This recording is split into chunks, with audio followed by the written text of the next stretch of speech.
저는 이 질문을 받았을 때 너는 왜 숨을 쉬고 있냐, 네. 이런 의미로 들려요. 네. 그러니까 저는 그냥 목회자가 설교를 해야 되기 때문에 당연히 원고를 썼어요. 물론 네. 이 원고가 제가 잡지사회나 출판사에 갈 때처럼 정제된 원고는 아니에요. 네. 그러나 적어도 제가 무엇을 말할지에 대해서, 또 성경의 내용이 무엇인지에 대해서, 그걸 적용을 어떻게 할지에 대해서 네. 정리하는 시간은 필연적으로 필요했고, 네. 그렇기 때문에 저는 글쓰기를 한다고 제가 생각을 해본 적이 없고, 네. 심지어는 제가 책을 쓸 때도 저는 가르칠 내용을 정리한다고 생각했지, 제가 글쓰기, 목사님께서 이제 목사의 글쓰기라는 책을 쓰셨잖아요. 네. 근데 저는 제가 글쓰기를 하고 있다는 생각을 해본 적이 없어요. 네. 좀 무겁게 생각하지 않았으면 좋겠어요. 예를 들면 어떤 목사님은 어떻게 하면 책을 쓸 수가 있습니까? 네. 저는 책을 쓰려는 생각은 해본 적이 없거든요. 이게 되게 황당하게 들리실 수도 있어요.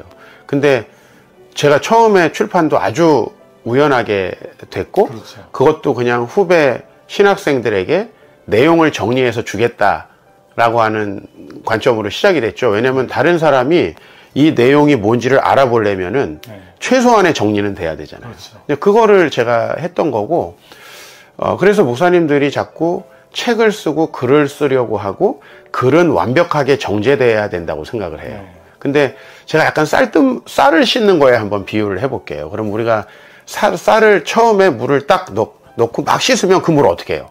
버리죠. 버려야죠. 네.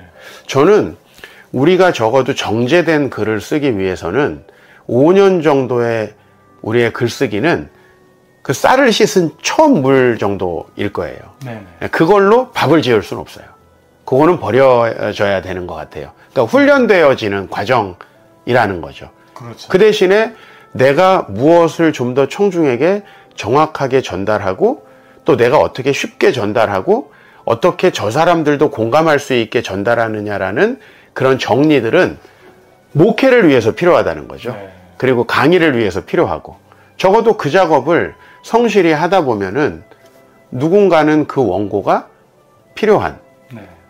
시점이 올 건데, 그러니까 저는 그냥 우리가 목회를 위해서 반드시 해야 되는데, 아마 목사님들께서 그렇게 잘 못하시는 것 같아요. 네. 그리고 그거를 너무 어렵게 생각하고, 맞아요. 그냥 근데 저는 하다 보면 분명히 늘게 돼 있고, 네. 나중에 두 번째, 세 번째 쌀을 씻으면 이 물이 깨끗하잖아요. 그렇죠. 네, 그런 좀 정제된 물.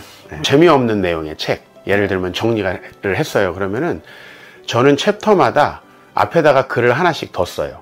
네. 그러니까 여기 글은 끝났어요. 네. 근데 앞에다가 그 내용을 막바로 읽었을 때 사람들은 재미가 없기 때문에 일단 마중물 같은 글을 하나 네. 습니다. 뭐 제가 가장 최근에 냈던 책도 매 챕터에 제일 앞에 쓴 아주 가벼운 글은 제일 마지막에 쓴 거예요. 꼭지마다, 왜냐면 새로운 주제나 새로운 챕터가 들어갈 때는 또 가볍게 거기에 흥미를 느낄 수 있도록. 네. 이건 이제 설교도 마찬가지인데, 내가 무엇을 전달하기 위해서 네. 예를 들면 우리가 막바로 결혼합시다, 이건 아니잖아요. 그렇죠. 그 앞에 여러 단계가 필요하듯이 글도 부담 없이 무슨 내용이야? 흥미롭네. 네. 그리고 그 뒤에는 뭐가 이어질까? 라고 하는 방식의 앞에 무엇인가 마중물이 필요하다. 네. 그래서 그것을 저는 제일 마지막에 쓰고 또 중요하게 생각하는 편입니다. 네. 너무 많은 분들이 동일한 대답을 하실 것 같은데 네. 당연히 목회자는 설교자이기 때문에 네. 이제 결국은 설교 네. 그리고 복음을 전하는 거잖아요. 그래서 이제 그 설교를 하기 위해서 필요한 것이 결국은 또 글쓰기일 수밖에 없고 네. 그다음에 이제 설교를 할 때 그러면 뭐가 제일 중요한가? 설교가 가장 중요한데 설교에서도 뭐가 가장 중요한가 하면 저분들이, 내 청중들이 이 설교를 들었을 때 공감하고 또 잘 들리는가가 전 제일 중요하다고 생각해요. 네. 그래서 누구나 아마 바른 복음을 대부분 목사님들이 전하실 텐데, 복음은 바르게 전해서만은 안 되고 그 사회의 공동체에 맞게 이제 잘 전달되어야 한다. 어떻게 하면은 잘 전달될까라는 건 이제 글쓰기에 이를테면 표현이 있잖아요. 수사. 그리고 이제 글쓰기에 플롯 같은 게 있잖아요. 네. 뭘 먼저 말하고 뭘 나중에 말할지. 제가 아까 말했듯이 글을 쓸 때도 제일 앞에 그것과 연관되는 것 같지만 별로 연관되지 않을 수도 있는 약간 재밌고 유쾌한 내지는 좀 흥미로운 글을 앞에다가 이렇게 쓰는 것처럼 네. 설교에도 결국은 들리기 위해서는 관심을 갖게 하기 위해서는 그 좋은 마중물을 또 앞에 서론적으로 던지는 거 그게 가장 중요하지 않나 그런 생각을 해봅니다. 책을 뭐 교재류를 빼도 이제 단행본으로는 한 11권 정도 이렇게 내게 됐고요. 그냥 그런 거예요. 저는 이제 도시에서 교회를 개척했으니까 좀 후배 목사님들께 도시에서 교회를 개척하려면 건강한 교회를 개척하려면 이렇게 하면 좋겠다라는 걸 정리했고요. 그다음에 또 뭐 어느 잡지사에서 뭐 목사님 하나님 나라 관점으로 설교를 어떻게 하면 좋은지 좀 기고해 주십시오.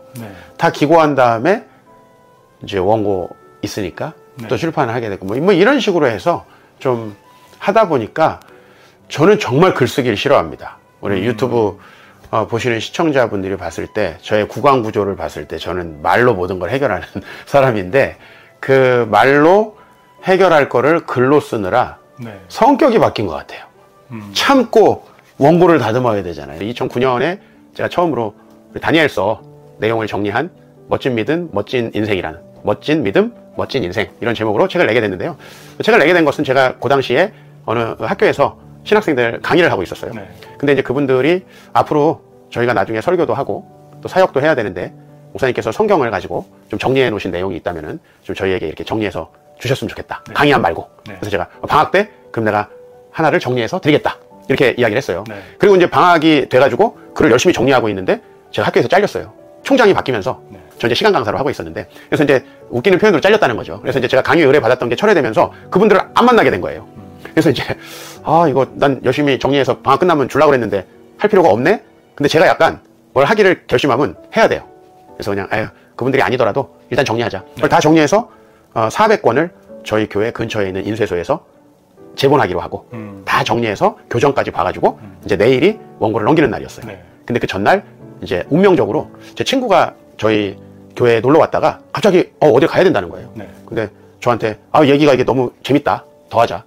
그래서 제가 거기를 따라갔어요. 그래서 자기 잠깐 만나면은 다시 나랑 시간을 가질 수 있대요. 옆에 잠깐만 있으래요. 사람 만날 거니까.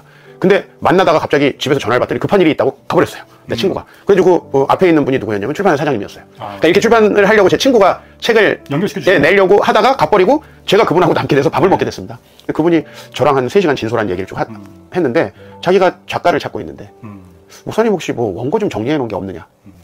근데 저는 지금 교정까지 다 봐가지고 이제 내려는 그 멋진 믿음, 멋진 인생이라는 원고가 있다. 그게 첫 번째 책이던 건가요? 네네. 그래가지고 그거 있는데 나 인쇄소에 400권이니까 뭐 한 권당 5,000원씩 잡아도 꽤 돈을 지불해야 되잖아요. 그렇죠. 그런 상황에 있었는데 거기서 본인들이 검토하고 출판을 해주겠다는 거예요. 뭐 자가 출판으로 하려고 했던 게 그냥 기획 출판이 되버렸네요. 그렇죠. 그래가지고 갑자기 그날 원고를 보내줬더니 일주일 후에 딱 내지 편집까지 다 해가지고 저한테 와서 이건 무조건 잘 팔린다. 초판 3,000부를 찍겠다. 인쇄는 초판 3,000부면 굉장히 많이 찍었어요. 한 번도 책을 안 낸 사람이고 우리 교회 성도 뭐 한 30, 40명 밖에 안 되는데 제가 볼 때는 출판사 사장님이 제정신이 아니셨던 것 같아요.